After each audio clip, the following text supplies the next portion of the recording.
දවසක් මගේ ආදරණීය යාළුවෝ හැමෝටම. ඉතින් කොහොමද ඔයාලට හැමෝම හොඳින් ඇති කියලා හිතනවා. ඉතින් ඔන්න මේ දවස්වල නම් අපේ ජම්බු ගහේ ජම්බු පිරෙන්නම හැදිලා. බලන්නකො ලස්සන රතු පාටට.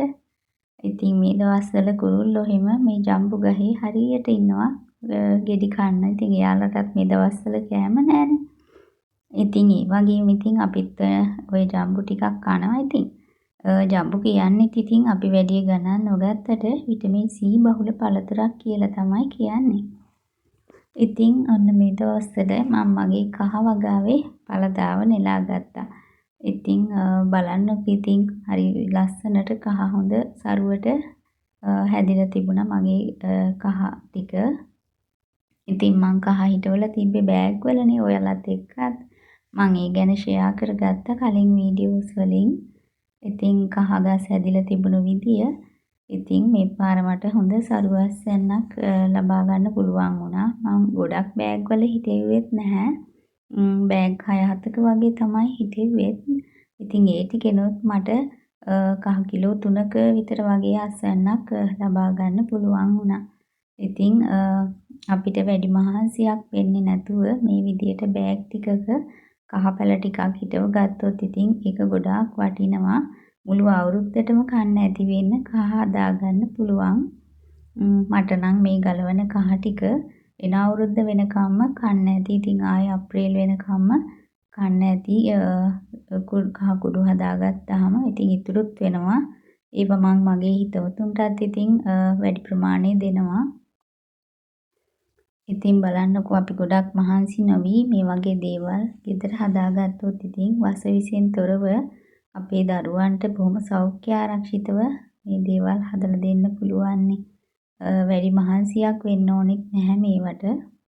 ඉතින් ඔන්න බලන්නකෝ මගේ කහ ටික ලස්සනට තියෙන හැටි මඩ එහෙම හොදලා මම මේ අරගෙන තමයි තියෙන්නේ. ඉතින් හොඳ මහතට කහාල හරි ලස්සනට හැදිලා තිබ්බා. ඉතින් මට නම් මේවා ගලවනකොට ඉතින් හරියට ආස හිතුණා. තව වගා කරන්න හිතෙනවා මේ විදියට මේ අස්වැන්න දැක්කහම ඉතින් පොඩි ඉඩක උනත් ඉතින් අපිට මේ වගේ බෑග් ටිකක කහ හිටවලා වගා කරගන්න පුළුවන්. ඉතින් බෑග් වල හිටවන එක ගොඩක් සාර්ථකයි කියලා මට හිතෙනවා. අර බිම හිටවනවට වැඩිය. ඉතින් මෙන්න මේ හදන්නේ මං ඒ ගලවගත්ත කහ වලින් කෑලි ටිකක් ඊළඟ අවුරුද්දට මට අවශ්‍ය වෙන කහ ප්‍රමාණය හදාගන්න බෑග් ටික ආයෙත් පැල කරනවා මේ විදියට. ඉතින් හොඳ පස් මිශ්‍රණයක් මේකට දාලා කොම්පෝස්ට් මිශ්‍ර මේ කහ කෑලි ටික පස් වලට යට කරලා තිබ්බහම මාස 2ක් 3ක් විතර යනකොට මේවායි ගොබ ඇදිලා පැලවෙනවා. ඊට පස්සේ ඉතින් කිසිම සාත්තුවක් එහෙම ලොකුවට කරන්න ඕනේ නැහැ මේවට. මාස 2-3කට සැරයක් විතර කොම්පෝස්ට් ටිකක් දාලා මම නම් ওই ගිනි සීරියක් වල ඒවත් අමුයෙන් ටිකක් දානවා මේවා උඩට මෙහෙම බෑග් වල. ඉතින් එතකොට මේ කහගස් හොඳට හැදෙනවා. මේවා අවුව තියෙන තැනක තියන්න ඕනේ. එතකොට තමයි කහාල හොඳට හැදෙන්නේ. ඉතින් වතුර ටිකක් දාන එක තමයි ඉතින් කරන්න ඕනේ. ඒ ඇරෙන්න ඉතින් වෙන කිසිම සාත්තුවක් ඕනේ නැහැ. ඉතින් වැඩි මහන්සියක් වෙන්න ඕනේ නැහැ මේවා හදන්න. ඉතින් බලන්නකෝ අපිට කොච්චර ප්‍රයෝජනයිද කියලා නේද මේ වගේ කහ ටිකක් හදාගත්තාම. ඔන්න ඔයාලත් ඉතින් පුළුවන් යාළුවෝ ඉන්නවා නම් මේ විදියට කහ ටිකක් මේ සැරේ හොයාගෙන වගා කරගන්නකෝ. එතකොට ඔයාටත් ලොකු සතුටක් දැනෙයි ළඟ සැරේට කහ ටික ගලවනකොට. ඉතින් ඔන්න මේ දවස්වල මගේ එළවලු වගාවෙත් පළදාව හොඳට හැදිලා තිබ්බා. මං කලින් නයිමිරිස් එහෙමත් හිටෙව්වනේ. ඔයාලට මගෙත් එක්ක එකතු වෙලා හිටපු යාළුවන්ට නම් මතක ඇති. ඉතින් මිරිස් හිටවල තිබ්බා තක්කාලි. ඉතින් ඒ හැම එකමත් පළදාව හොඳට හැදිලා තිබ්බා. ඉතින් මං සැරින් සැරේ මේ විදියට ඒවයිත් පළදාව නෙලා ගත්තා. ඉතින් අවශ්‍ය වෙලාවල් වලට ඉතින් බලන්නකෝ අපිට මහන්සි වෙන්නේ නැතුව මේ වගේ දේවල් පොඩි ඉඩක උනත් වගා කරගන්න පුළුවන්. ඉතින් ගෙදරට අවශ්‍ය කීප දෙයක් හරි වගා කරගත්තොත් ඒක අපිට ගොඩාක් වටිනවා. මොකද අපේ නිරෝගීකමනේ හැම දෙයකටම වඩා වටින්නේ. ඉතින් අපේ දරුවන්ට අපි කොච්චර වසවිස දේවල්ද වෙළඳ පොලෙන් ගෙනල්ලා දෙන්නේ නේද? ඉතින් මේ වගේ දේවල් කීපයක් හරි වවා ගත්තොත් අපිට කිසිම බයක් නැතුව මේවා දරුවන්ට කෑමට දෙන්න පුළුවන්.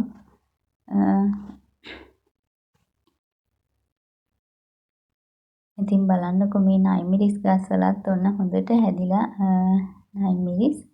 ඉතින් හරියට ආස හිතනවා දැක්කහම ඉතින් මේවා ආයෙ හිටවන්න තමයි හිතෙන්නේ. ඉතින් කොච්චර සතුටක් දැනනවද නේද මේ විදියට වගා කරපුවා දැක්කහම.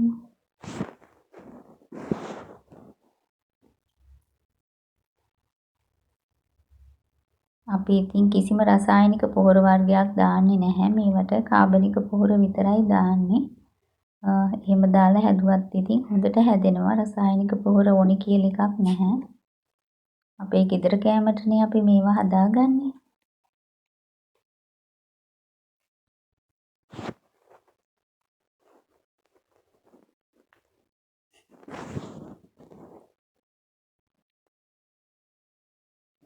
ඉතින් මාත් එක්ක එකතු වෙලා ඉන්න මගේ ආදරණීය යාළුවෝ හැමෝටම ගොඩාක් ස්තුතියි. මාත් එක්ක මේ දක්වා එකතු වෙලා ඉන්නවට සහ ඉදිරියටත් ඉතින් මාත් එක්ක එකතු වෙලා ඉන්න කියලා ආදරෙන් ආරාධනා කරනවා හැමෝටම. ඉතින් මේ නයිමිරිස් වලිනුත් මේ කරල් කීපයක් මම මේ විදියට ඉදෙන්න තිබ්බා. එතකොට ආයිත් වගා කරන්න ඇට හදාගෙන තියාගන්න තමයි මේ විදියට මම මේ කරල් ඉදෙන්න දීලා තියෙන්නේ. ඉතින් ඒ වගේම මගේ ගස්වල ගම්මිරිස් වැල්වලත් ඔන්න බලන්නකො හොඳට පළදාව හැදිලා. ඉතින් අපේ කුඩා ගෙවත්ත උනත් බොහොම සරුසාරව අපට වගා කරගන්න පුළුවන් මේ විදියට චුට්ටක් මහන්සි වුණොත් ඉතින් ඒකින් ලබන සතුට නම් ඉතින් කියලා නිම කරන්න බෑ. ඇත්තටම ඒක ගොඩාක් වටිනවා. ඉතින් ගම්මිරිස් උනත් හොඳට හැදෙනවා මේ විදියට හිටවල ගත්තාම ඉතින් මගේ ගාවත් ගම්මිරිස් වල කීපයක්ම මේ වගේ හදාගෙන තියෙනවා. ඉතින් ඒ ටික ඇති මට මගේ ප්‍රයෝජනයට. ඉතින් එහෙනම් අදට මම ගිහිල්ලා එන්නම්. හැමෝම සතුටෙන් පරිස්සමෙන් ඉන්න. හැමෝටම සුබ දවසක් වේවා.